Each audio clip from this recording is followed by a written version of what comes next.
네, 안녕하세요. 이은규 변호사입니다. 네, 이번 시간은 이제 상법 할 건데요.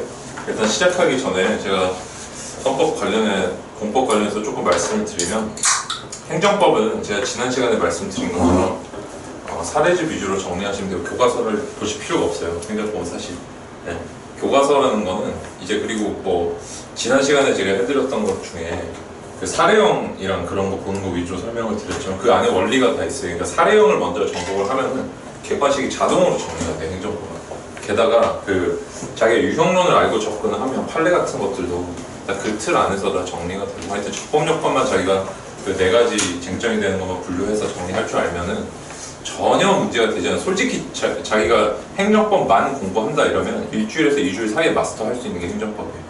그래서 그렇게 반드시 정리해 주시고, 다만 헌법 같은 거는 국내에 지금 그 좋은 책이 없어요. 뭐 김승대 교수님 책이 그나마 이제 제가 얇아가지고 추천을 드리긴 했지만, 그래서 제가 원래 가장 최고 좋은 책이 정정석 교수님 책인데, 정정석 국회의원님의 책인데, 그 책이 지금 이제 개정이 안 되고 있는 데다가 볼륨이 너무 커졌어요. 그러니까 2판까지가 딱 적정 볼륨이었는데 그 이후부터는 너무 많은 정보를 실다 보니까, 그래서 그 책의 최대 특장이라고 할 수 있는 게 헌법소송법 부분인데, 제가 그 부분을 요약하고 그 다음에 이준일 교수님이 기본법 편이 진짜 좋거든요. 그거 두 개를 제가 합쳐가지고 책을 이번에 새로 하나 썼어요. 그 부분만, 기본 이론 필요한 것만. 그래서 여러분들이 원래 헌법 보실 때는 그 헌법소송법이랑 그 다음 기본권 총론, 그 다음에 기본권 강론은 제가 뭐 보내드린 분도 있고 하지만 책으로도 드릴 건데, 따로 볼 필요가 없어요. 기본권 강론은 보는 게 아니에요. 책을 읽는 게 아니에요. 그냥 가장 기본적인 목차랑 내용 정도 확인을 하고 그냥 판례만 보면 되기 때문에, 그래서 여러분들한테 필요한 거는 헌법소송법, 그 다음에 기본권 총론, 이렇게 두 개가 필요하거든요. 그거 두 개를 제가 풀로 문장으로 다 쓴 책을 하나 드릴 거고, 그 다음에 거기다 이제 여러분들 보시면은 펀더멘탈이라고 해서 제가 맨 마지막에 실는 거 있잖아요. 이거를 처음부터 끝까지, 그 헌법 처음부터 끝까지 펀더멘탈만 빼서 이제 그거를 또 드릴 거예요. 그래서 방금 말씀드렸던 헌법소송법, 그 다음에 기본권 총론, 그 다음 펀더멘탈, 그 다음 이렇게 이제 해가지고 제가 그 책으로 이번에 한 80페이지 정도 되거든요. 이번 하나 인쇄를 했으니까 그거는 다음 주쯤에 나오니까 그것도 각자 다 드릴 테니까 걔를 일단 열심히 숙지하시고, 헌법은 먼저 판례부터 보시면 안 돼요. 헌법은 판례 먼저 본 머리에 남는 게 하나도 없어요. 그거는 진짜 좋은 소리, 뜬구름 잡는 소리밖에 없어서, 헌법은 항상 공부하면 기분은 좋은데 아는 건 없는 과목이 되는 이유가, 내가 아무런 어떤 틀 없이 봐서 그래요. 그러니까 철사를 만들어 놓고 찰흙을 붙여야지, 그냥 하면은 찰흙 뭉치가 밖에 안 돼요. 그래서 제가 그걸 드릴 테니까 그 책을 열심히 보시고, 하여튼 자기가 자기의 그 상황에 맞게 뭐 신모를 치셔야 되는 건 신모 준비도 하시고, 그 다음에 뭐 그냥 내가 불안하기 때문에 공부를 한다, 그런 비중은 조금 줄이세요. 하여튼 제가 항상 말씀드리는 거는 현재 내가 하고 있는 거에 지장이 가지 않게 해야 돼요. 그 말은 내가 지금 하는 것과 신모를 같이 준비하려면, 지금 공부하는데 들어간 시간이 10시간인데 내가 신모에 필요한데 준비한 시간이, 예를 들어서 공법 같은 게 하루에 2시간 정도 필요하다 이러면은, 공부 시간을 10시간 중에 8시간은 지금 하는 거 하고 나머지 2시간 그거 하고, 그러면은 공부가 아니에요. 그거는 그런 거 하는 게 아니고, 10시간 내가 하는 거 하고 잠을 2시간 줄여서 신모 준비를 하고 이렇게 해야 돼요. 아시겠죠? 그래서 여러분들이 보면은 공부를, 제가 솔직히 말씀드릴게요, 정말 편하게 해요. 인터넷 특히 들으시는 분들, 제가 보기에는 그 치열함이라는 게 별로 안 느껴져요. 공부는 그렇게 하면은 느는 게 하나도 없어요. 그러니까 여러분들은 지금 보면은 옛날 분들보다 전반적으로 멘탈도 굉장히 약해져가지고, 어떠냐면은 내가 지금 하고 있는 게 고생이라고 생각하는 분들이 있어요. 저는 그런 분들은 빨리 공부를 그냥 그만두라고 말씀을 드리고 싶어요. 왜냐면은 두 가지 이유가 있어요. 자기가 선택한 길이고, 첫째는 나는 부모님이 하라고 했다? 그것도 마찬가지예요. 어른은 자기가 뭐 자기든 부자기든 자기가 선택을 한 거예요. 자기가 선택한 길을 후회를 갖고 임하는 사람만큼 멍청한 사람이 없어요. 그래서 그런 거는 일단 저는 인간적으로 그런 것 자체를 일단 별로 좋아하지 않고, 두 번째는, 그리고 여러분들이 진짜 변호사가 되면 편하게 살게 돼요. 다른 사람보다. 그러면은 사람이 가지는 인생의 총량의 고통은 똑같거든요. 고통이라든지 괴로움은. 근데 나는 그거를 지금 진짜 이 1, 2년, 뭐 법전화 시절까지 포함하면 5년 정도 된다고 치고, 뭐 그 전으로 봤을 때 그게 어떤 다른 사람이 평생 동안 느낄 고통을 내가 한 번에 2, 3년 정도 몰아서 느낀다, 4, 5년에 몰아서 느낀다고 하면은 당연히 감수해야 되는 거 아니에요? 남보다 편하게 살려면은. 근데 그거 가지고 징징거리는 분도 저는 솔직히 이해 안 돼요. 저한테 막 힘들다 이러는 거, 저는 자기 인생에 대한 진짜 성찰이 별로 없다고 느껴지기 때문에, 그것도 지금 시점에서 다시 한번 고민을 해보세요. 내가 과연 어른인데 남한테 이러가지고 막 징징거릴 것인가? 내가 내 삶의 자세에 대해서 한 번 더 되돌아봐야 될 때 되지 않나? 저는 그렇게 생각을 하고, 제가 이렇게 말씀을 드린 이유는 9월부터 찬바람 불 때부터는 진짜 치열하게 공부해야 돼요. 일주일에 60시간씩 공부하는 게 한 주라도 빠지면 그날 이제 나는 시험 떨어졌다고 생각하셔도 돼요. 솔직히 지금부터 만약에 일주일에 60시간이 안 채워진다 그럼 시험 포기하세요. 빨리 강의도 빨리 철회하시고. 저는 그분은 합격 못한다는 거 자신 있게 말씀드릴 수 있어요. 왜냐면 여러분 최소 시간 60시간이고 저는 말씀드렸잖아요. 하루에 14시간씩 공부했다고. 집중하는 시간 13시간, 앉아있는 거 16시간씩 했어요.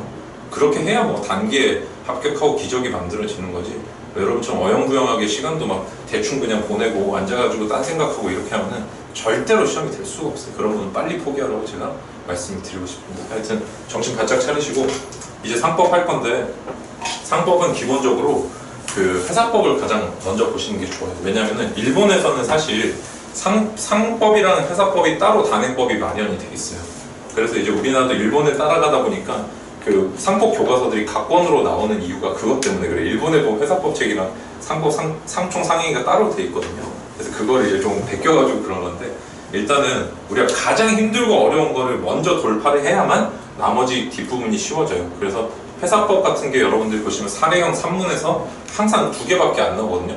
자기거래라든지 자기거래와 이사의 책임이 하나 나오거나 아니면 신주 발행과 관련해서 크게 2가지만 나오고 있어요. 그래서 그거 2개를 중심으로 우리 공부를 할 거고, 그래서 제가 지금 편제한 순서도 뭐냐면은 원래는 이사의 책임이라고 해서 그거를 가운데 넣어서 공부를 해야 되는데 그 부분이 가장 양은 많은데 시험에 나오는 것도 정해져 있어요. 그래서 그 부분은 쏟는 거에 비해서 얻는 게 많기 때문에 뒷부분으로 빼는 게 좋아요. 또. 그래서 여러분들이 지금 좀 부족하고 잘 모르시는 부분이 신주 발행 부분이기 때문에 순서를 좀 바꿔서 강의를 하고, 오늘 첫 시간에는 뭘 할 거냐면 일반적인 민사법인이랑 그 다음에 조합이랑 단체법 전체 우리 원리에 대해서 공부를 한번 할 거예요. 그 다음에 여러분들이 잘 모르시는 합자회사, 한명회사, 조합이라든지 이런 단체들의 차이점 정도를 간략하게 한번 전체적으로 한번 조감을 하고, 그 다음에 우리가 주식회사가 어떻게 설립이 되고, 그 다음에 주주는 처음에 어떤 지위를 갖게 되는가, 회사에 대한 권리 행사 방식은 어떻게 되는가, 여기까지 공부를 할 거거든요.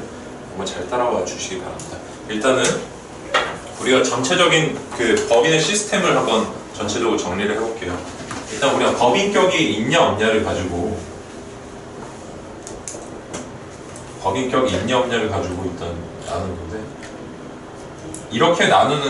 이렇게 나눴을 때 가장 크게 나뉘는 게 뭐냐면, 여기에 들어간 내가 이제 민사법인이랑 그 다음에 이게 상사법인이에요. 이게 이제 회사잖아요. 상사법인이 회사인데 얘를 가르는 기준은 영리성을 가지고 나누는 거예요. 영리성이라는 거는 구성원한테 수익을 나눠주는지 안 나눠주는지, 물론 민사법인도 구성원한테 수익을 나눠줄 수가 있겠죠. 그렇지만 그게 주된 목적이 되면 안 돼요. 그러니까 주된 목적이 영리성이 있냐 없냐라는 걸 갖고 나누는 거고, 그다음에 이 밑에 들어가는 애들 중에 여기에 딱 가까이 붙어있는 애가 하나 있어요. 이 법인격 있는 애랑 똑같이 취급이 되는 애가 비법인 산원이에요. 비법인 산원. 그 다음에 얘랑은 조금 다르게 취급이 되는 애가 조합이고, 그냥 조합과 같은 성질을 가지는데 법인격은 있는 애들이 뭐냐면 요 중간에 딱 끼는 애들이 뭐냐면은, 그러니까 조합 쪽이 좀 더 가까운 애가 한명합자회사예요. 한명합자회사.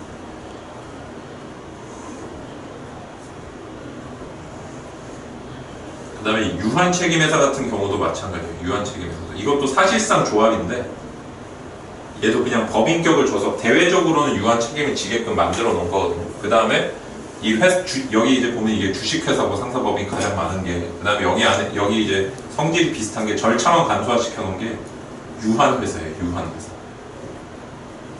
잘 보시면은 이 민사법인과 상사법인을 나누는 기준은 단체성으로 나누는 게 아니에요. 얘는 사실상 뭐냐면은 상업등기를 하느냐의 기준으로 나누는 형식적으로 분류를 하고 있고요. 왜냐하면 잘 보시면 얘는 1인 회사도 가능하거든요.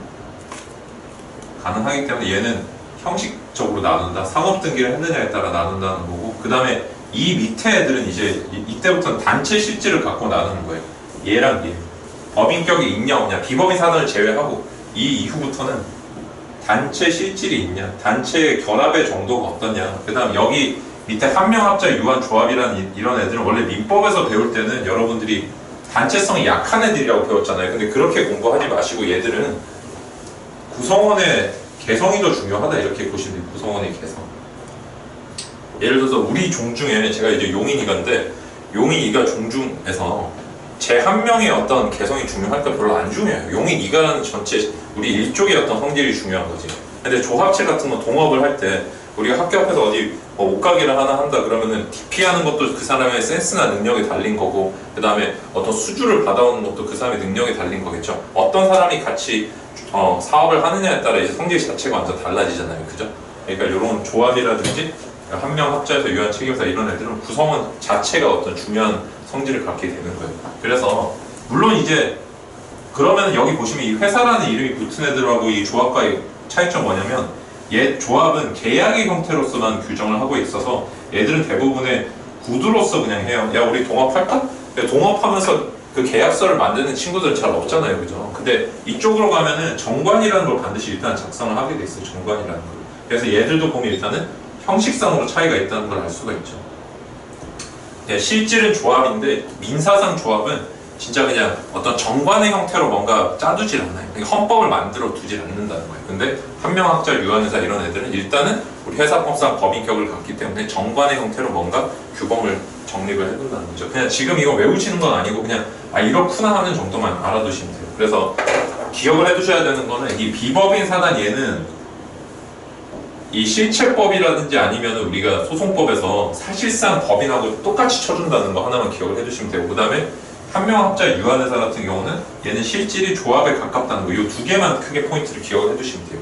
그러니까 법인격이 없는 애들이 성질이 서로 다른 것들을 모아놨다는 거를 기억을 일단 해두시면 돼요.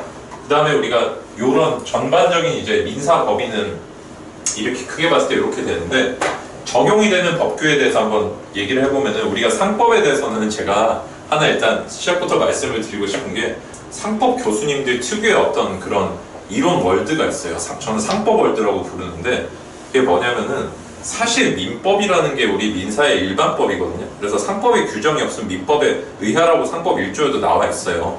상법의 규정이 없으면 상관습법에 의하고 상관습법에도 규정이 없으면 민법에 의하라 이렇게 돼 있는데 우리 교수님들이 그렇게 하는 걸 되게 싫어해요. 그래서 민법의 규정을 적용을 가급적 안 하려고 해요. 근데 제가 봤을 때 조금 더 온당한 태도는 그리고 판례 일반적인 태도는 뭐냐면은 상사의 규정이 없으면 민법으로 그냥 가서 처리를 해요. 그러니까 상법 교수님들은 상법 안에서 완결성 있게 해결하려고 하는데 여러분들은 그렇게 생각하시면 돼요. 그러니까 상법의 규정이 없으면 반드시 민법적 사고까지 뻗쳐줘야만 내가 민법과 상법이 같이 정리가 돼요. 아시겠죠? 교수님 생각하고는 조금 다르다. 왜냐면은 제가 상법 지난번에 한번 말씀을 드린 적이 있는 것 같은데 상법이 1조랑 3조를 더해서 보면은 뭐라고 되어 있냐면은 1조에서는 방금 말씀드렸다시피 민법이 적용이 된다라고 되어 있고 민법보다는 상법이 우선적으로 적용이 된다라고 되어 있는데 3조에는 둘 중에 한 명에 대해서는 상행이여도 나머지 사람한테 상법을 적용한다고 해서 무지하게 상법이 많이 적용될 것처럼 얘기는 하고 있어요. 그러니까 근데 잘 보시면은 3조는 뭐냐면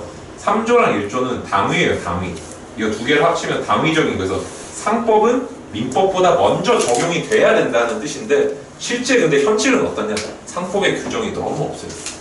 그러니까 회사법에 관한 규정을 제외하고 나면은 상총 상행위에 대한 규정이 민법에 비해서 진짜 현저하게 낮다는 거예요. 실제 쓸 수 있는 조문이 100개가 안 돼요. 그러다 보니까 실제 사례는 어떻게 다 처리된다? 민법으로 다 처리가 되는 거예요. 그래서 여러분들이 이 상법을 공부하실 때 주안점은 민법과의 차이점이 뭔가를 중점적으로 공부를 하셔야지 상법의 자체적인 논리에 이렇게 매몰이 되시면 안 돼요. 아시겠죠? 그래서 항상 민법적인 사고를 머릿속에 이렇게 견지를 해두세요. 그래서 이것도 마찬가지로 적용법을 보면은 상사법인 같은 경우는 이건 상법이 회사법이에요. 회사법. 근데 민사법인은 민법인데 이렇게 여러분들이 이렇게 이분해서 생각하지 마시고 그냥 어떻게 되냐면은 이 전체가 민법이 적용이 된다라고 생각해 주세요. 전체가 민법인데 다만 상법에 특수한 규정들이 있다 이렇게 이해되시죠? 그래서 예를 들어서 민법에는 34조에 보시면은 그 법인의 목적에 따른 제한이라고 있어요. 그 법인의 권리 능력은 정관에서 정한 목적 범위 내에 한한다라는 조문이 있는데 상법에는 그런 조문이 없어요. 그러면은 당연히 상법에도 민법 34조가 적용이 되겠죠. 그렇지 않나요? 왜? 상법의 규정이 없으면 어디로 간다? 상법 1조에 따라서 상법 1조 세 번째 말에 뭐가 나오냐면 민법에 따른다고 되어 있잖아요. 그죠? 그런 문제들이 우리가 쉽게 해결이 될 수 있어요. 그래서 예를 들어서 오늘 이제 할 쟁점 중에 하나지만 회사의 권리 능력 같은 경우는 어떻게 처리를 해야 될까요? 그냥 민법 34조 1항을 적용해서 처리를 하는 거예요. 이런 정도의 자기가 그 사고 흐름 정도는 갖고 있어야 된다는 걸 미리 말씀을 드리고요. 그리고 이제 요게 이제 그 가장 이제 어떤 회사법의 기초고, 그다음 법인법, 법인과 단체법 자체를 한번 볼게요. 제가 나눠서 일단 설명을 드리면, 법인 단체법 같은 경우는 일단은 이건 여러 번 한 것 같은데, 우리가 여러분들이 가장 많이 배운 단체법이 뭔지 혹시 아세요? 그게 헌법이에요. 헌법이 원래는 단체법으로 출발한 거예요. 국가의 기본 구조법이라고 해서 국가 기본법에서 출발해서 거기다가 권리장전이라는 기본권이 들어간 형태거든요. 그래서 여러분들은 이 회사법을 공부하실 때도 헌법상 우리가 알고 있는 것들을 좀 유추해서 생각을 해볼 필요가 있어요. 유비해서 정확히. 그래서 헌법에서 보시면은 이 입법부랑 그 다음에 행정부랑 사법부 이렇게 나누잖아요. 그죠? 이 입법부의 역할은 뭐냐면은 브레인이에요. 브레인. 그 다음 행정부의 역할은 핸드예요. 핸드. 그러니까 입법부는 생각을 하고 행정부는 실행에 옮기고 사법부는 아이거든요. 감시하는 역할을 이렇게 하거든요. 얘랑 똑같이 대응을 하는 형태가 우리가 일반적인 민사에서는 이제 이게 이렇게 안 나눠지면 조합이라고 보는 거예요. 이렇게 안 나눠지면 기관이 세분화가 안 돼 있으면 조합이라고 보는 건데, 이게 나눠져 있는 형태가 민사에서는 아시다시피 사원총회라고 그러고, 그 다음에 이사라고 그러고, 그 다음에 여기선 감사라고 불려요. 주식회사에서는 이거를 뭐라고 분류하고 있냐면 주주총회라고 부르죠. 주주총회. 그 다음에 여기서 이제 대표이사. 이 대표이사를 감시하기 위한 기관이, 감독하기 위한 기관이 이제 이사회라고 해서 나머지 있지만, 얘들은 통상적인 업무를 집행하는 사람들은 맞지만 대표권을 누가 갖느냐라고 했을 때 그때는 대표이사가 이제 이 지위에 있죠. 그죠? 그래서 말하자면 이건 여기에 해당하는 게 행정부랑 대통령이랑 같다고 생각하시면 돼요. 행정부랑 대통령의 관계. 물론 행정부가 대통령을 감시하진 않죠. 그렇지만 어쨌든 그런 정도 느낌으로 보시면 되고, 그 다음에 여기 속하는 게 감사 또는 감사위원회가 되고요. 근데 이렇게 조직이 세분화가 되려면 뭐가 존재를 해야 될까요? 얘 가장 위에 있는 게 바로 헌법이거든요. 여기서는 국가 체계 아래서는 헌법이 얘들을 조직했다라고 얘기를 해요. 그래서 헌법기관이다라고 얘기를 하잖아요. 헌법기관이다. 그럼 여기 일반적인 우리 사법인에서는 이 가장 위에 있는 애들을 뭐라고 부를까요? 이게 바로 헌법에 해당하는 게 정관이에요. 정관. 이거는 그냥 민사법인이든 그 다음에 상사법인이든 회사든 똑같아요. 정관이라고 부르는데, 다만 제가 아까 뭐라 그랬어요? 비법인 사단은 사실상 우리가 그 법인하고 똑같이 친다 그랬죠. 그래서 이 비법인 사단은 뭐라고 부르냐면은 정관의 규약이라고 불러요. 규약. 이제 정관의 형태라기보다는 규약의 형태로 구성이 되어 있어요. 여러분들이 이제 이렇게 정관이나 규약 헌법에는 그래서 뭐가 담겨 있을까요? 이거는 이 단체의 기본적인 구조랑 이 안에 속해 있는 사람들의 권리에 대해서 정하고 있어요. 그래서 여러분들이 잘 보시면은, 그렇기 때문에 여기서 나오는 게 헌법으로 치면은 이 국가 구조랑 기본권이 들어있는 거죠. 기본권. 여기서도 사원의 수익권과 그다음에 주주 같으면 이제 이익 배당을 어떻게 받느냐를 정한다든지, 그다음에 우리 회사의 기부는 어떻게 한다든지 이런 것들이 정해져 있는 거죠. 그다음에 주식은 어떤 식으로 발행이 된다든지, 그죠? 이해되시죠? 그다음에 이런 식으로 이제 정관이라든지 헌법이 이렇게 정해져 있는데, 이게 없는 부분들도 존재를 할 거 아니에요. 그 부분을 채워주는 게 뭐냐면은, 첫째는 이제 입법부가 이제 헌법에서 역할을 하는데, 우리 사원총회라든지 주주총회 같은 경우는 얘들이 직접 결정을 해요. 그래서 여기랑 여기가 차이점이 나는 게, 여기는 대의제 시스템을 택하고 있어요. 대의제. 이 구성원들이 직접 결정을 하는 게 아니라 이 다른 사람한테 이렇게 맡긴다는 거예요. 입법부에. 그러니까 우리가 한 번에 모여가지고 이 국가공법인 같은 경우는 국민들이 모여가지고 어떤 정책을 내고 이렇게 할 수가 없어요. 그래서 원칙적으로 얘는 뭘 택하고 있다? 대의제를 택하고 있다. 그래서 여의도 가면 이제 여러분들이 모여있잖아요. 그죠? 그분들이 국가의 운영 전반적인 틀을 짜는 거예요. 우리가 그 사람을 뽑아가지고. 여기서는 뭘 하고 있다? 이 대의제 시스템과 다르게 여기서는 직접 민주제를 택하고 있어요. 직접. 사람이 적기 때문에. 그렇기 때문에 우리는 이제 사법의 한정에서 얘기를 해보면은 국가 시스템 하에서는 총 시스템이 이제 규율이 세 가지가 나오는 거거든요. 첫째는 헌법이고 이게 적용되는 게, 두 번째는 대의제 시스템으로 가는 거고, 그다음 세 번째가 직접 민주제를 보충하는 거예요. 그래도 여러분이 아시다시피 직접 민주제 요소로 나오는 게 국민 뭐 이렇게 해가지고 국민 소환, 국민 발안, 국민 투표 이렇게 세 개가 있잖아요, 그죠? 그래가지고 이런 것들이 이제 이렇게 보충을 해준 형태. 그래서 순서를 매겨보면은 이렇게 되는 거죠. 당연히 헌법이 1번, 그 다음 대의제 시스템이 2번, 직접 민주제가 3번. 이 순서대로 내려가는데, 여기 민사에서는 일반적인 사법관계에서도 그러한가, 사법관계에서는 대의제 시스템을 택하고 있질 않고 바로 무슨 총회가 바로 결정을 하기 때문에 우리가 여기서 이제 유의미한 결론은, 민사의 법인법을 공부하고 있으니까 민사법인은 처음에는 정관, 그러니까 문서화된 형태로서 우리가 어떤 단체의 시스템을 만들었던 거기 따르고, 두 번째 뭘로 한다? 직접 민주제를 뭐라고 부른다? 이걸 결의라고 해요, 결의. 그래서 무슨 총회의 결의에 따라요. 그래서 우리가 단체법의 기초는 뭐다? 첫째는 정관의 규정에 따르고, 그게 없다면 결의에 따른다라는 걸 알 수가 있죠. 그래서 우리 헌법 시스템하고 똑같이 할 수 있다고 했죠. 다만 여기에 해당하는 건 있지만 여기에 해당하는 애는 존재하지 않아요. 이해되시죠? 이렇게 비교를 해서 이제 그게 이해를 해두시면 되겠습니다. 그 다음에 우리가 이제 요거까지는 기본이 됐죠. 조합 같은 경우는 방금 말씀을 드렸다시피 이런 기관이 세분화가 안 돼 있는 거예요. 기관이 세분화가 안 돼 있다는 말은 뭘까요? 기관을 세분화시킬 수 있는 규약 자체를 만들어 놓질 않았다는 거겠죠. 그래서 이제 뭐라고 부른다? 그런 우리가 판례 같은 걸 이해할 때도, 민사 판례 같은 걸 이해할 때도 비법인 사단과 조합을 구별하는 방법은 단체성의 강약에 있다는 추상적인 용어를 외우면 안 돼요. 그 산에서 외워야 되는 용어는 규약이 존재한다든지 아니면 대표자의 정함이 있다든지 이런 핵심적인 징표들을 우리가 이런 거를 이해를 하면서 외울 수가 있어야겠죠. 이해되시겠죠? 그리고 제가 이제 여러분들이 요 기본 단체법의 기본 아셨으니까 다음에 이제 조합이랑 나머지 민사법인부터 먼저 해볼게요. 법인, 비법인, 사단, 조합 세 개를 비교를 한번 해보겠습니다. 일단 여러분 단체법은 방금 제가 되게 긴 설명을 드렸지만 머리에 남겨야 되는 게 뭐예요?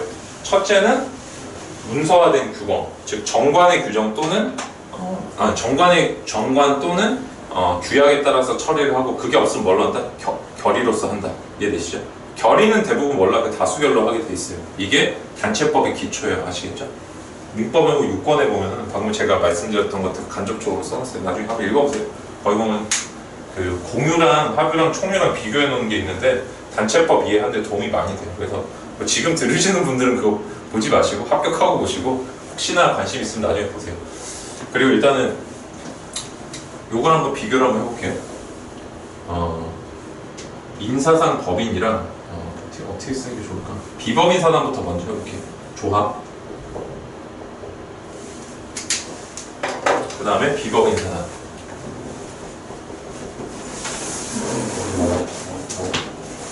그 다음에 민사법인,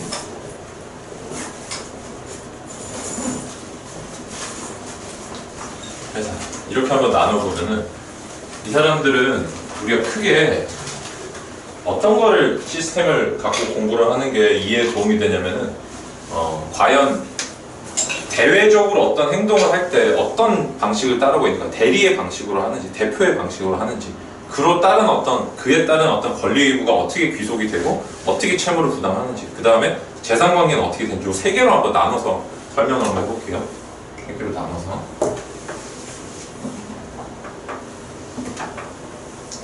그래서 이거를 이렇게 한번 나눠보겠습니다. 첫째는 대외적 관계, 그 다음에 재산 관계. 이것만 여러분들이 가릴 줄 아시면 조합이랑 비법인사들, 민사법인, 회사의 차이점을 정확하게 아시게 되는 거고, 그 다음에 이거는 그 뭐라고 해야 되냐, 정말 중요해요. 이게 아직까지 시험에 나온 적은 없는데, 물론 이제 여러분들 시험에 많이 나오긴 했어요. 근데 기록형에는 아직까지 회사법에서만 나왔지만 이게 연수원 때부터 이건 주요하게 다루는 주제거든요. 그래서 한번 제가 정리를 해봐 드릴게요. 일단 조합 같은 경우는 대외관계 어떻게 되나? 일단 조합이 여러분 뭘까요? 조합이라는 거는 일단 이미지를 조금 잘 잡으셔야 돼요. 우리가 비법인 사단, 민사법인 회사 같은 경우는 그림으로 그리면 얘들은 그냥 삼각형이에요. 삼각형 세모가 되는데 이 세모의 조합 같은 경우도 멀리서 보면 똑같이 세모예요. 근데 조합은 실제로는 이렇게 돼 있는 애들이 이렇게. 사실은 조합은 이렇게 세모 4개가 뭉쳐져 있는 형태지 하나의 세모가 아니에요. 그러니까 조합이라는 거는 좀 과격하게 표현하면 얘는 명칭에 불과하다 이렇게 이해하셔도 돼요. 그러니까 여기 조합이라는 안에 구성원이 A, B, C, D가 있어요. 여기 밑에도 마찬가지로 A, B, C, D가 있다고 쳐볼게요. 그러면 얘들은 개성을 잃어버려요. 자기들이 비법인 사단이나 민사법인이나 회사에 속하게 되면은 자기들의 개성이라는 게 따로 존재를 하지 않고 이 회사라는 민사법인이라는 X라고 치면 얘가 전면으로 등장을 하는데 이 조합에서 X라는 애는 그냥 명칭에 불과해요. A 더하기 B 더하기 C 더하기 D라는 것을 그냥 줄여서 부르기 위한 명칭이다. 이렇게 생각하시면 법적으로 가장 쉬워요. 그래서 어떻게 되냐면 조합이라는 애는 그냥 시그마 구성원이다 이렇게 이해하셔도 돼요. 시그마 구성원. 얘는 아니에요. 얘는 민사법인이나 이런 애들은 그냥 얘랑 별개의 독립한 인격체가 돼버리거든요. 법인격이. 근데 얘들은 사실상 같아요. 이 전체 합과 그 다음에 구성원들이. 그래서 지금 이게 결론적으로 어떻게 되냐면 재산관계, 채무관계부터 얘기를 해보면은 조합원 같은 경우는 합유라고 표현을 하고 그 다음에 비법인 사단은 총유라고 하잖아요. 그 다음에 민사법인하고 회사는 단독 소유거든요. 그러니까 민사법인이나 회사 이것처럼 법인 같은 경우는 자기들이 별개의 법인격을 갖기 때문에 단독 소유를 하는 거예요. 그 법인이나 회사가. 근데 비법인 사단 같은 경우는 비법인 사단의 단독 소유라는 말을 줄여서 사실상 비법인 사단의 단독 소유라는 결론은 똑같은데 걔를 줄여서 두 글자를 표현하는 게 총유라고 생각하시면 돼요. 그래서 얘랑 같다. 총유랑 단독 소유는 같다. 그래서 요거 세 개는 같은 범위예요. 같아요. 얘들은 같은데 합유는 달라요. 합유는 뭐라고 되는 거냐면 그래서 총유 단독 소유, 총유랑 단독 소유 얘들은 X라는 이 회사 자체가 채무를 부담하게 돼요. 근데 조합원 같은 경우는 합유는 어떻게 부담한다? X가 부담하는 건 맞지만 X가 아까 무슨 의미라고 그랬어요? 제가 A 더하기 B 더하기 C라고 했죠. 그렇기 때문에 예를 들어서 120만 원의 채무를 부담했다고 쳐볼게요. 120만 원의 채무. 이러면은 이 밑에 비법인 사단, 민사법인 회사 같은 경우는 이 X라는 애들이 별개의 인격체가 120만 원이나 채무를 부담을 해요. 근데 조합은 어떻게 된다? A가 30, B가 30, C가 30, D가 32인 거예요. 근데 모두 합쳐 120이 되는 거예요. 이해되시죠? 그래서 얘들은 필연적으로 뭐가 되냐면 무한 책임이 될 수밖에 없어요. 무한 책임. 밑에 이 세 가지 애들은 유한 책임이라고 불러요. 유한 책임. 여러분 유한 책임 헷갈리시면 안 되는 게 물론 나중에 이제 저기 유한회사 말고 이름 뭐죠? 유한책임회사. 유한책임회사를 제외를 하고 나면은 유한책임회사가 아니라 합자회사를 제외하고 나면 대외적으로는 구성원이 채무를 하나도 지지 않는 걸 유한책임이라 그래요. 여러분들이 유한하게 책임을 진다라고 생각하시면 안 되는 게 무한 책임은 뭐냐면은 내가 대외적으로 무한한 책임을 진다는 뜻이고 유한 책임은 내적으로 유한하게 책임을 진다는 뜻이에요. 내가 회사랑의 관계에서 법인 간의 관계에서 비법인 사단에 대한 관계에서만 책임을 진다는 뜻이지 이게 금액을 갖고 나타내는 기준이 아니에요. 여러분들이 헷갈리시면 안 돼요. 아시겠죠? 유한 책임은 책임을 안 진다는 뜻이에요. 구성원이 대외적으로는 내부적인 책임을 지지만 대외적으로 안 진다. 이렇게 나눠서 내부적으로는 지지만 대외적으로 지지 않는다. 무한 책임은 내부적으로도 지고 외부적으로 진다. 그래서 이 부분이 차이가 있기 때문에 유한, 무한이라고 부르는 거예요. 이해되시죠? 그래서 합유, 총유, 단독소유, 단독소유 이렇게 나오는데 총유라는 건 다시 말해서 뭐다? 그냥 그 전체 모두의 총유라고 이해하시면 안 되고 그냥 그 비법인 사단의 단독 소유다 이렇게 이해하시면 돼요. 왜냐면 여기서 나오는 결론이 이 단독 소유로 봤을 때 가장 핵심은 뭐냐면은 이 등기 능력이 인정이 된다는 거거든요. 근데 우리가 총유 같은 경우도 부동산 등기법에서 등기 능력을 인정을 해줘요. 그러니까 종중 누구의 소유 이런 식으로 등기를 할 수 있게 해준다는 거예요. 이해되시죠? 그래서 이거는 사실상 차이가 없게 돼요. 그 다음에 여기는 적지 않았지만 소송 형태도 어떻게 돼요? 이 똑같죠? 소송 형태도 지금 이 민사법인이나 회사는 자기들이 당사자 능력을 바로 갖는데 비법인 사단도 똑같이 갖거든요. 이게 우리 민소의 규정이 있잖아요. 그죠? 52조인가? 당사 능력 바로 바뀌어서 그냥 똑같이 친다. 그래서 사실상 이 세 개는 똑같다. 그 다음에 재산, 다만 이제 조합 같은 경우는 어떻게 돼? 무한 책임지고, 그 다음에 그 조합 자체로서 어떤 자기가 독자적인 실질을 갖지 않기 때문에 여기서 나오는 귀결 두 개가 더 있는데, 두 개가 뭐냐면은 보셨다시피 그 소송에서도 당사자 능력을 안 갖게 돼요. 그렇기 때문에 당사자 능력을 안 갖는 조합이 소송을 수행하려면 네 가지 방안이 있어야 된다는 거 기억나시죠? 임의적인 소송 대리권 수행한다든지 선정 당사자를 만든다든지 아니면은 소송 담당을 임의적으로 한다든지, 그죠? 그런 것들이 이제 그 방안을 우리가 민소법 때 정리를 한번 했었고, 그 다음에 또 하나 나오는 게 당사자 능력이랑 얘는 등기 능력도 없거든요. 등기 능력도 없기 때문에 조합원 전원의 명의로 원래 해야 되는데, 다만 조합원 이때만 편의상 조합원 명칭을 쓸 수 있게 해주고 있어요. 조합 명칭을 전원의 이름으로 등기를 하면 안 되고, 그냥 다 쓸 수 없잖아요. 조합원이 예를 들어서 500명이면 500명의 이름을 등기부에 다 쓸 수는 없잖아요. 그래서 그냥 전체를 지칭하는 명칭으로서 조합명을 기재할 수 있게 해주고, 그 다음에 합유라고 이제 써주겠죠. 그 다음에 여긴 또 뭐죠? 어음행위도 마찬가지. 어음행위도 원래는 그 어음 문면에다가 모든 조합원 이름을 다 써야 되는데 그냥 조합원 명칭으로서 대리를 할 수 있게 해줘요. 이게 이제 조금 이제 이 부분이 여기랑 중첩이 되는 부분이 있죠. 대외 관계를 놓고 보면은 조합 같은 경우는 대리로 해결돼요. 대리. 그렇기 때문에 여기서 어떤 문제가 발생하면 뭘로 해결할까요? 이거는 표견 대리라든지 대리권 제한의 문제로 해결할게요. 대리권 제한. 예를 들어서 내가 친구랑 장사를 하면서 이번에 너가 그 외국에 못 데려가는 걸 바행이라고 그래요. 바행. 장사하는 분들이 이제 아시겠지만 그 바행을 하게 됐는데 친구를 내가 대리를 해가지고 예를 들어서 채무를 부담을 시켰다 친구한테. 그 경우는 표견 대리 법리에 따라서 처리가 될 거예요. 그죠? 이거는 이제 원칙이고, 그다음 비법인 사단 민사법인 회사 이 부분이 중요해요. 여러분 이거는 방금 이 위에 부분은 시험에 안 나오고 이 밑에 부분이 진짜 중요한데, 얘들은 대외적인 책임 관계가 서로 달라요. 이 세 개가 되게 재밌어요. 그래서 요거를 이제 한번 설명을 드려볼게요. 첫째, 비법인 사단 같은 경우는 어떻게 처리를 하냐면은, 그래서 이렇게 생각을 하시면 돼요. 얘랑 얘는 같은데 얘는 조금 다르다 이렇게 생각하시면 되는데, 일단은 셋 다 어떻게 처리하냐면 비법인 사단도 일단 가장 기본이 대표예요. 대표.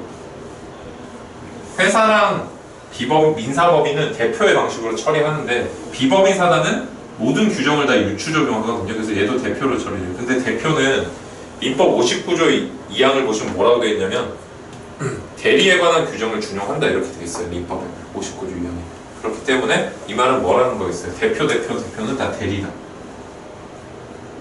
대리로서 처리를 한다.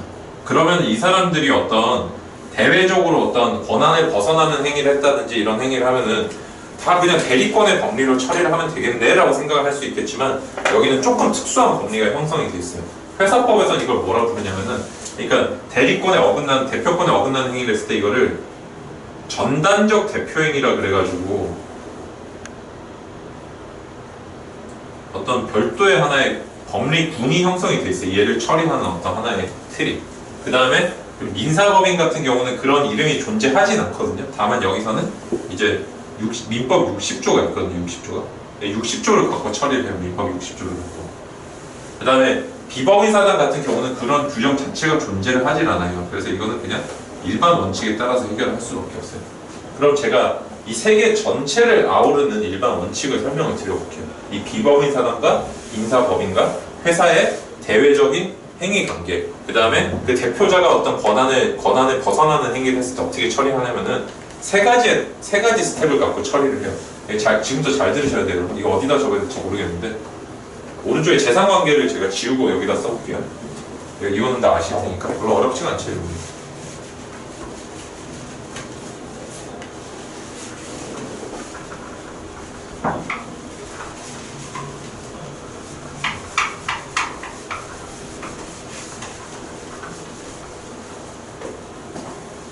자, 여러분들 일단은 우리가 이런 거 외우는 게 아니고 기본 원리를 한번 생각을 해보세요. 내가 남한테 대리권을 줬을 때 아무런 제한을 두지 않고 줬다 이러면 이 사람 원칙적으로 어떤 행위를 할 수 있나요? 모든 행위를 다 할 수가 있죠. 근데 원래 우리가 회사의 대표라든지 아니면 민사법인의 그 이사라든지 아니면 비법인 사단의 이사장이라든지 이런 사람들 다 마찬가지로 그냥 모든 행위를 할 수 있는 권한이 주어져 있어요.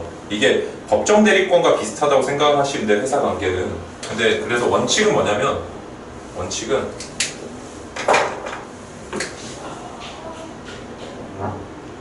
대외적으로 배신행위라고 그냥 얘기를 할게요. 배신행위.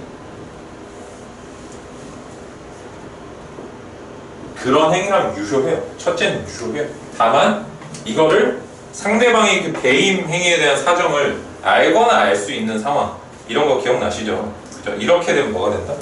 예외가 상대방이 알거나 알 수 있을 때는 뭐가 된다? 무효가 된다. 여러분들 요게 이제 우리가 민법 때 제가 굉장히 많이 한 법리예요. 이게 대리권 남용이라든지 대표권 남용이라든지 이중매매라든지 그런 게 굉장히 많이 썼잖아요. 그죠? 그래서 이게 하나의 이제 법리를 형성을 하고 있고 여러분들이 잘 아시는 거니까 권한의 어떤 부여를, 그래서 이거를 쉽게 이해하시려면은 민법 59조 1항을 한번 보세요. 민법 59조 1항을. 59조 1항을 보시면 뭐라고 되어 있냐면은 뭐뭐뭐뭐 할 때 있어서 그 회사 내부의 규정을 잘 따르라고 되어 있다는 그런 취지로 되어 있단 말이에요. 그 59조 1항 자체는 뭐냐면은 대외적인 효력에 대한 규정이 아니에요. 그러니까 이사가 그 민사법인 내부적으로 지켜야 될 절차에 대해서 규정을 하고 있는 거예요. 대외적인 관계는 어디에 규정이 되냐? 59조 2항에 규정이 되어 있어요. 그러니까 2항이 대외적인 권한에 대한 규정이고 59조 1항이 내부적으로 내가 지켜야 될 바에 대해서 정한 거예요.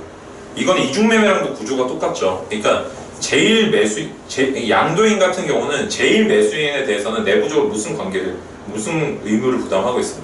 내가 너한테 등기를 해줘야 될 관계가 있지만 대외적으로는 나는 유효하게 행위를 할 수 있다는 거죠. 그래서 남한테 팔아도 그게 원칙적으로 유효하잖아요. 그죠? 똑같아요. 여기서도 내가 대내적으로는 59조 1항에 따라서 회사 이사의 결의를 거친다든지 그런 식의 어떤 절차를 거쳐야 되지만 이 대외적으로는 어떻다? 59조 2항에 따라서 그냥 법인을 대표할 수 있고 대리를 할 수 있기 때문에 나는 모든 행위를 할 수 있는 권한이 있다는 거예요.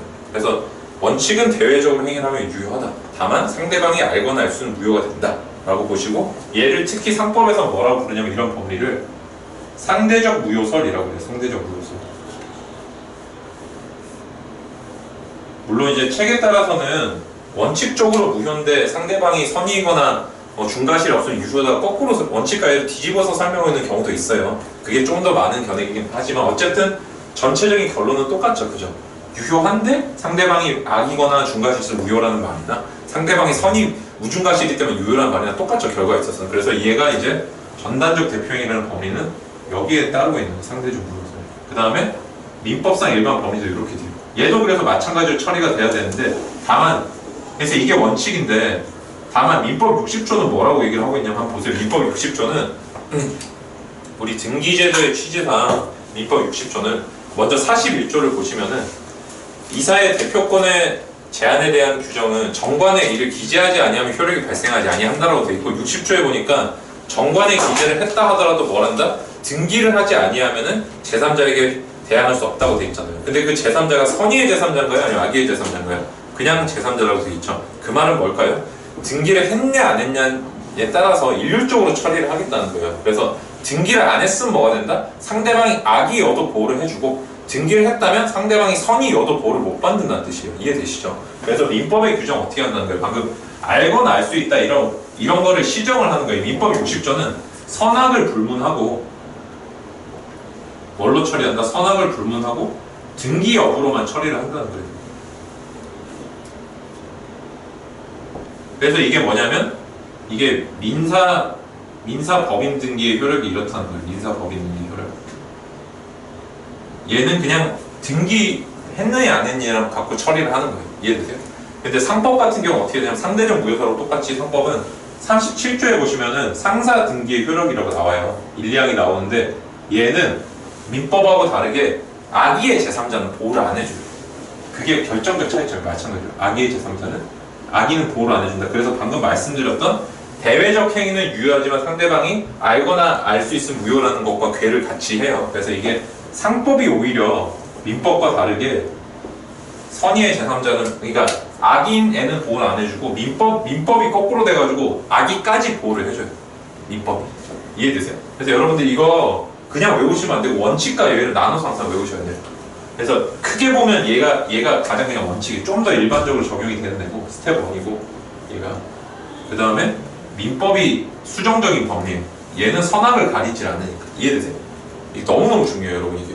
그래서 우리가 엄청나게 유명한 판례가 하나 있어요. 비법인 사단에서. 그래서 회사법은 좀 이따 좀 더 보고 비법인 사단은 뭐냐면은 재건축 조합의 이사장이 여러분 설마 재건축 조합이라고 썼다 해서 조합이라고 생각하시는 분 없죠? 조합이라는 건 여기서 하나의 이름에 불과한 거고 실질을 봐야 돼요. 재건축 조합 같은 경우는 짱이서 있게 딱 구성이 돼 있으니까 이사장도 뽑고 그죠? 그러니까 얘는 이제 민사단, 비법인 사단이라고 얘기를 하는데 이 사람이 다른 사람을 이제 보증을 섰다는 거예요. 이사장이 보증을 섰을 때 혹시 이게 어떤 효력을 발생하냐, 내부적으로 결의를 거쳐야 되는데 안 거쳤다. 효력이 뭐예요? 여러분 자 퀴즈예요. 앞에 거 보지 마시고 풀어보세요. 비법인 사당에 해당하는 죄송합니다. 재건축 조합의 이사장이 자기가 내부적인 어떤 결의를 거치지 않고 보증행위를 대표해서 체결했다는 거예요. 이 경우에 보증행위 그러면 뭐가 될까요? 여러분들 외운 걸 생각하지 말고 그냥 풀어도 외운 거 생각하지 말고 외운 대로 하면 지금 이상이 하나 딱 걸려야 돼요. 근데 외우지 마시고 여러분 머리 뒤에 생각할 때는 내 머리를 리셋을 시켜가지고 다시 해야 돼요. 공부를 할 때는 내가 알고 있는 틀 자체를 바꾸는 게 실력이 느는 거지 외우고 있는 걸 수정하면 실력이 죽어도 늘지 않아요. 아시겠죠? 그래서 이 부분에 방금 봤다시피 문제는 어떻게 해결되냐면 원칙적으로 보증해도 뭐다? 유효하다. 다만 상대방이 알거나 알 수 있었을 때 무효다. 이렇게 결론 내리면 되겠죠. 이해되세요? 그게 우리가 배운 끝이에요. 그 다음에 여기서 이제 세 번째 원칙을 배워볼게요. 그래서 알거나 알 수 있으면 무효다가 일반적인데 민법은 알았든 몰랐든 등기가 됐는지 안 됐는지로만 처리를 하고 세 번째 원칙은 사실은 얘보다 이제 넘버 원의 원칙이 뭐냐면 스텝 0번이 있어요. 0번이 뭐냐면 민법 105조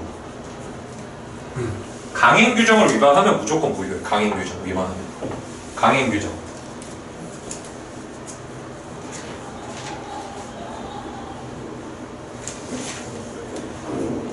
이 강행규정에 해당하는 게 민법상으로 진짜 대표적인 게 뭐가 있냐면은 상법은 회사법은 되게 많아요. 예를 들어서 어떤 주식평등의 원칙에 위반한 어떤 예를 들어서 주주의 의결권을 5개씩 주기로 하는 어떤 조항을 했다든지 뭐 이런 식으로 그 다음 대리에 관한 규정도 마찬가지인데 대표에 관한 규정도 예를 들어서 상법에서 가장 유명한 건 여러분 341조거든요.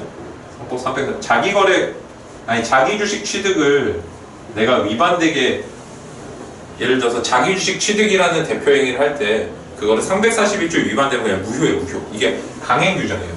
민법에서 제일 유명한 조항은 뭐냐면은 민법 271조예요. 276조이랑 이게 뭐냐면 총유물의 처분에 대한 거는 사원총회 결의를 거쳐야 된다고 돼 있어서 마치 내부적인 결의만 얻으면 되는 것처럼 돼 있지만 제가 뭐라고 말씀드렸어요? 얘는 그냥 강행규정으로 보고 있는 게 우리 판례의 태도고 그렇기 때문에 총유물 처분에 대해서 대표자가 수권을 받는 건 특별수권에 해당한다는 것도 우리가 민사소송법 기출문제였죠. 기억나시죠? 이런 것들도 우리가 그래서 지금까지 사실 공부를 해야만 우리가 민사소송에서 봤던 법인까지 한 번에 다 이해가 돼요. 그래서 그 부분도 한번 복습을 해주시고 그래서 여러분들 이 세 가지 스텝에 따라서 처리를 하시면 돼요. 세 가지 스텝에 따라서 물론 이제 회사법에 가면 아주 특수한 법리들이 조금 등장을 하긴 해요. 예를 들어서 뭐 신주 발행 무효라든지 그다음 전환사채 발행 무효라든지 이런 애들은 그냥 무조건 유효하다라는 걸로 판례가 인식이 되고 있는데 이거는 판례 인식의 차이에 따른 거예요. 이철송 교수님 책 같은 걸 보면은 또 그렇게 안 돼 있어요. 무조건 신주 발행 절차에서 하자가 있다고 해서 무조건 유효한 건 아니고 무효로 본 판결도 있어요. 그러니까 여러분들이 이거는 판례 인식의 문제고 그냥 우리가 순수하게 법리적인 원칙만 기억을 하면 이 세 개를 기억을 하시면 이 어떤 배신 행위를 처리를 할 수 있다는 거예요. 처음으로 지켜야 될 건 강행규정. 그래서 민법에서는 죄송합니다. 276조 1항, 상법에서는 341조 2, 즉 자기주식 취득에 관한 그것도 강행규정으로 본다. 여러분들이 상법에 보시면 비슷비슷하게 어떤 거는 무조건 무효, 어떤 건 상대적 무효 이렇게 나올 때는 머릿속에 뭐라고 외워야 되냐면 이 조문이 왜 무효로 해석이 되는지, 왜 강행 규정으로 보는지라고 생각을 머릿속에 입력을 해둬야 돼요. 그냥 효력이 뭐다라고 해서 학설을 외우기 시작하면 상법 뒤죽박죽이 돼요. 여러분이 가장 못 외우시는 게 자기거래 금지랑 자기주식 취득이랑 효력을 구별을 못해요. 자기란 말이 두 번이 들어가기 때문에. 근데 여러분 이런 거는 진짜 그냥 아무 생각 없이 외운 거예요. 그냥 그 글자만은. 이렇게 외우시면 안 되고, 자기주식 취득은 회사의 허수인 재산이 늘어나기 때문에 회사에서 가장 중요한 건 자본금 확보거든요. 그 자본금이 실질적으로 줄어든다는 거예요. 그러니까 내가 내 주식을 갖고 있으면 회사가 해산할 당시에는 그 주식의 가치가 빵원이 돼요. 내가 내 주식을 갖고 있기 때문에 재산 분배가 안 된다는 거거든요. 그렇기 때문에 회사의 자본 충실에 어긋나기 때문에 그 규정은 강행 규정으로 해석이 돼요. 근데 자기거래 금지 같은 경우는 민법 124조에도 나오지만 근데 쌍방대리 금지에 표현하고 똑같거든요. 이익충돌 금지, 민법 그 다음에 921조 이해상관행위랑 똑같은 규정이기 때문에 원칙적으로 얘를 위반한 무건대리로 처리가 되는 거예요. 그렇기 때문에 이사회의 어떤 승인이라든지 그다음 판례에 따르면 총 주주의 동의가 있으면 뭐가 된다? 무건대리 하자가 치유가 되는 것에 불과하겠죠. 그러니까 얘는 어쩔 수 없이 상대적 무효로 가게 돼 있어요. 그러니까 두 개의 성질 자체가 전혀 다른 거예요. 그러니까 여러분들이 시간이 없다고 해서 사실 이렇게 책을 한 번 더 읽고 10분만 생각하면 내가 영원히 기억할 수 있는 거를 10분 아깝다고 해서 그거를 버리지 마세요. 그래서 제가 물론 이런 식으로 여러분들이 공부를 하시면은 공부 시간이 어떤 한 챕터마다 10분에서 15분씩 늘어요. 이런 것들이 쌓이면은 여러분들이 만족스럽게 공부를 하고 하루에 10시간이 넘게 공부를 할 수 있어요. 근데 그게 아니라 뭔가 쫓겨가지고 내가 진도에 쫓겨서 진도를 맞추겠다. 나는 잠은 무조건 잘했다. 뭐 이런 강박에 휩싸였으면 절대로 공부를 많이 할 수가 없어요. 아시겠죠? 그래서 여러분들이 항상 절대 지금도 타협이 있으면 안 돼요. 내가 지금까지 세운 진도는 오늘 안에 무조건 보고 자야 돼요. 이걸 못 보면 어떻게 한다? 책상에 2단 독서대 펼쳐놓고 베개 깔아놓고 거기서 자야 돼요. 저는 진짜 그렇게 했어요. 저는. 여러분들은 그런 치열함이 잘 안 보이는 분들이 굉장히 많아요. 저는 상담을 하다 보면. 저는 굉장히 안타까운데 여러분들이 진짜 간절하게 뭔가가 되고 싶으면 그만큼 대가가 필요해. 희생이 있어야 돼요. 근데 그거 없이 뭔가를 얻으려고 하지 마세요. 쉽게 되는 건 하나도 없어요. 아시겠죠? 그래서 요거는 일단 외워주세요. 강행 규정을 위반한 무효다. 첫 번째 스텝. 두 번째는 그냥 나머지 가장 일반적인 원칙이 대외적으로는 유효하지만 상대방이 알거나 알 수 있으면 무효다. 세 번째, 민법은 되게 특수하게 처리를 한다. 그냥 등기 여부를 갖고 처리를 하고 있다. 상대방이 선이든 악이든 가리지 않고 뭘 한다? 등기했으면은 보호가 안 되고 등기를 안 쓰면 보호가 된다 라고 처리를 하고 있다는 거예요. 아시겠죠? 상법과는 차이가 있다. 이렇게 설명을 드렸습니다. 그래서 요거랑 이제 시간이 조금 더 있기 때문에 일단 여기 가장 중요하니까 이거는 진짜 무조건 기억을 해두시고, 그 다음에 비법인 사단이랑 그 다음에 조합, 그 다음에 법인, 요거 세 개만, 민사 부분만 간단하게 이론 설명을 조금 드리고 쉬었다가 문제를 좀 풀게요.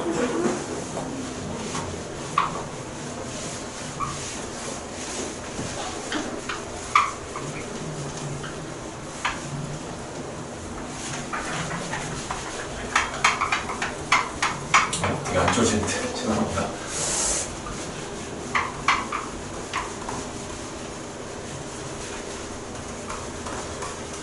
그래서 여러분들이 이제 공부를 많이 하시다 보면은 점점 이제 뭐가 단순화돼요. 되게 머리에 남는 것들이 줄어들어요. 그러니까 적재할 거리가 줄어든다는 걸 알 수 있어요. 내가 이해도가 높아지면은 기존에 내가 잘못 알았기 때문에 불필요하게 외웠던 게 많구나라는 걸 아시고요. 그래서 저는 솔직히 여러분들보다 머리도 안 좋고 공부한 것도 좀 10년이 됐기 때문에 기억이 잘 안 나요. 근데 저는 대신에 여러분들보다 공부가 숙련이 많이 됐기 때문에 머리에 이거를 남기면 되는구나 하는 포인트를 혹시 잘 잡아요.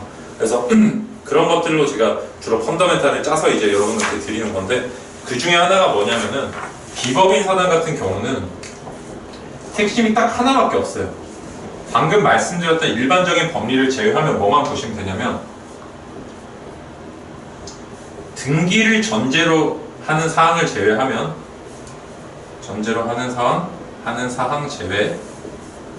여러분들 이거 헷갈리시면 안 되는 게 얘 자체가 등기 능력을 갖는다는 것과 비법인 사단이 등기부를 갖는다는 건 달라요. 비법인 사단은 등기부를 못 가져요. 얘는 다만 저기 물권 등기에 있어서 비법인 사단의 이름으로 표시가 될 수 있다는 의미일 뿐이에요. 헷갈리시면 안 돼요. 이 비법인 사단 할 때 자기의 그 법인 등기부, 정확히 법인 등기부를 전제로 하는 사항을 제외하고는 모든 사항이 뭐가 된다? 유추 적용된다는 게 우리의 관습법이에요. 통설 판례. 그래서 방금 보셨다시피 민법 60조가 너무 중요한 게 여기서도 의미를 가져요.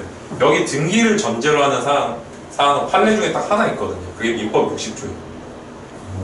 민법 60조를 제외하면 모조리 유추 적용돼요. 그래서 여러분들이 외우는 포인트는 여기 유추정하는 게 5개 정도 나오거든요. 5가지. 얘를 저도 못 외워요. 얘를 외우는 게 아니라 민법 60조만 유추적용 되지 않는다 이렇게 외우면 되겠죠. 그죠? 그 다음에 문제 풀 때는 어떻게 푼다? 민법 60조 말고 나머지 유추적용되는 어떤 얘가 나오면 무조건 맞다고 처리를 하면 되겠죠. 그죠? 이렇게 외우시면 돼요. 이게 그래서 가장 핵심이고, 그러니까 얘를 외우면 바보예요. 이 5가지를 외우면. 외울 때도 항상 효율적으로 외워야 돼요. 그래서 비범위 사단은 끝. 더 이상 할 게 없어요. 강의는 진짜. 그러니까 문제 풀면 다 풀려요. 이제부터는. 뭐 사례든 객관식이든 기록이든 다 풀리게 되고, 그 다음 조합 같은 경우는 제가 핵심을 좀 설명을 드리면, 조합 같은 경우는 아까도 말씀을 드렸다시피 조합은 얘들이 채무를 부담을 하는 거거든요. 얘들이 예를 들어서 채권, 이게 X라는 조합인데 채권자 Y가 있다고 칠 때 Y에 대해서 120만 원을 줘야 된다고 하면은 이 사람 혹시 Y가, 여러분들 이렇게 생각을 할 수도 있어요. Y라는 애가 어차피 얘들이 A, B, C, D가 다 40만 원씩 부담하는 거 아니냐 라고 생각을 해가지고 혹시 Y가 조합 전체에 대해서 갖는 자기가 채권이 또 있다는 거예요. 아니, 조합이 얘한테 갖는 채권이 있다는 거예요. 이렇게 예를 들어서 이게 뭐 한 40좀 된다. 얘랑 얘가 3개가 될까요? 안 돼요. 왜냐면은 이 전체라는 부분에 대해서, 내지는 얘가 조합 채무자한테 단독으로 갖는 채권이 있다고 해도 마찬가지인데 3개의 측면으로 왔을 때는 조합을 하나의 법인격처럼 생각을 해도 돼요. 어차피 3개라는 거는 이 구성원 전체에 대해서 누가 채권을 갖고 그 다음 구성원 전체가 누구에 대해서 채권을 갈 때 이때만 한계가 되는 거지, 나는 구성원 전체한테 채권을 갖는데 구성원 중에 일부가 나한테 채권을 갖는다, 이런 서로 상계 적상이 있질 않아요. 그러니까 가분해가지고 상계를 시키면 안 돼요. 이해되시죠? 이게 상계가 안 된다는 걸 기억을 잘 해두시고, 그 다음에 또 마찬가지로 조합 채권자는 그 일부 조합원에 대한 채권으로서 조합 전체에 대해서 집행을 할 수는 없어요. 이것도 잘 알아두세요. 그러니까 이 어떤 재산의 상계라든지 집행의 단계에 왔을 때는 이 조합과 조합 이 전체를 조합재산이라고 그러는데, 조합재산이란 조합원의 재산을 구별을 해줘야 돼요. 아시겠죠? 이것만 좀 기억을 해두시면 이제 문제는 다 풀릴 겁니다. 그래서 여기서 잠시 10분 쉬었다가 문제를 풀고 회사법으로 넘어가도록 할게요.